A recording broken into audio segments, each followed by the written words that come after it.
এটা হচ্ছে সেই বেগুনকোদর স্টেশন, যেটা পুরুলিয়াতে। স্টেশনটা চারিদিকে পাহাড়ে ঘেরা, ওই দূরে দূরে অনেক পাহাড় দেখা যাচ্ছে। তো এখানে একটা সময় ট্রেন দাঁড়াতো না।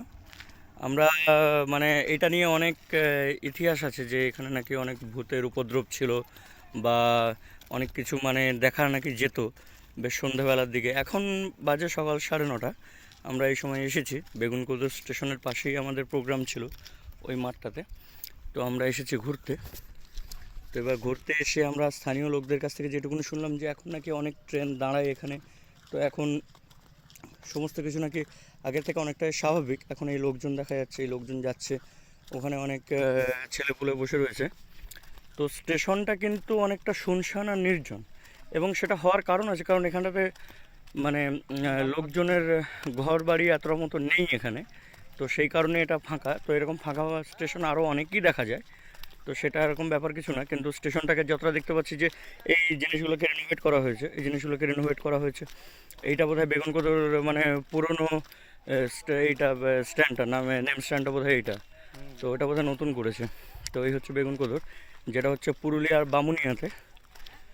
তো এই বেগুনকোদর স্টেশন, যে বেগুনকোদর স্টেশনে অনেক দিনই আসার ইচ্ছে ছিল, কিন্তু কোনো কারণে আসা হয়ে ওঠেনি।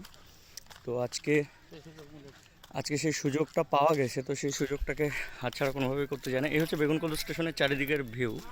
এখানে লোকজন সব বসে রয়েছে, এখানে ট্রেন মোটামুটি দাঁড়ায়। এটা হচ্ছে আসানসোল রাঁচি লাইন। এইটা আসানসোল রাঁচি বা যে লাইন, যে ট্রেনগুলো রাঁচি যায় সে ট্রেনগুলো এটার উপর দিয়ে যায়। এই সামনে গেলে হচ্ছে পশ্চিমবঙ্গ শেষ, ঝাড়খণ্ড শুরু এইখানে সামনে। তো এটা মোটামুটি একটা বর্ডার এরিয়া। সামনে গেলেই হচ্ছে বোকারো। তো মোটামুটি এই হচ্ছে বেগুনকোদর স্টেশন। তো নতুনভাবে রেনোভেট করা হয়েছে, খুবই ভালো। এখন ওই পুলিশ টুলিশও রয়েছে, যতটা দেখা যাচ্ছে পুলিশরাও এখন রয়েছে এখানে। তো এই সমস্ত কিছু করে দেখা যাচ্ছে এখন এই অনেক লোকজন এগুলো দিয়ে সমস্ত কিছু যাচ্ছে। তো এখনকার আগের মতোই আর কোনো কিছুই আর সেই ভয়ের ব্যাপারটা নাকি এখন নেই। তবুও যারা স্থানীয় পুরনো লোকজন যারা আছেন, তারা এখনও পর্যন্ত মানে বয়স্ক লোকজন যারা আছেন, তারা এখনও পর্যন্ত স্টেশনে আসতে ভয় পান। ভয় পাওয়ার একটা অন্য কারণ আমার বলে যেটা মনে হয় সেটা হচ্ছে যে স্টেশনটা খুব নির্জন প্রকৃতির, আর খুবই খুবই ফাঁকা জায়গাতে, মানে চারিদিকে কাছে পিঠে কোনো ঘরবাড়ি নেই বলতে গেলেই চলে। তো সেই কারণে চারিদিকেই পাহাড়, সুন্দর। তবে একটা লোকেশনটা খুব সুন্দর জায়গাতে, চারিদিকে পুরো পাহাড়ে ঘেরা একদম বেগুনকোদর স্টেশনটা। এই হচ্ছে বেগুনকোদর স্টেশনের একটা টিকিট কাউন্টার। এই লোকজন সব আসছেন, লোকজন সব যাচ্ছেন। তো এই হচ্ছে বেগুনকোদর স্টেশন। যেন দাদা কোথায় যাবেন? রাঁচি যাবেন? এই দাদা হচ্ছে যাবে রাঁচি। এখানে রাঁচি যাওয়ার সমস্ত ট্রেনরা দাঁড়ায় এখানে।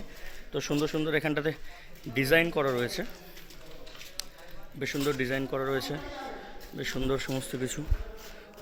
তো এই সমস্ত লোকজনরা সব বসে রয়েছে সবাই।